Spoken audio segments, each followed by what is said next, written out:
sir, mabuhay ang saling this toothbrush, may used toothbrush sir.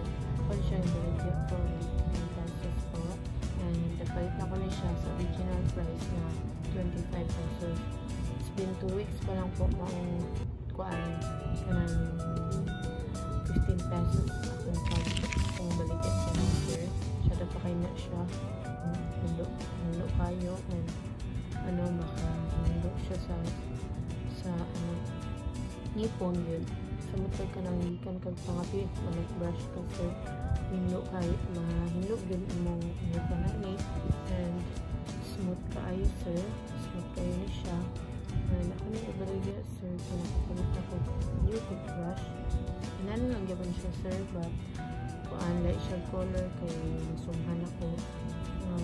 Kuan siya ibaligya sa imo para if magpalit ka sa tindahan ko or grocery, mas mahal man dito.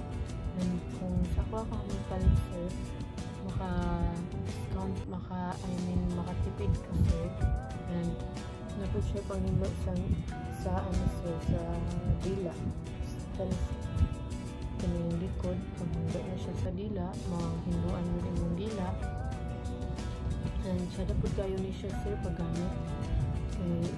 Kaya dili mo dugo imong ngipon, and dapat sir gentle lang po paggamit, dili kayo mag-brush kayo nga grabe ka so kay magdugo gyud yung paggamit ay mong ngipon na.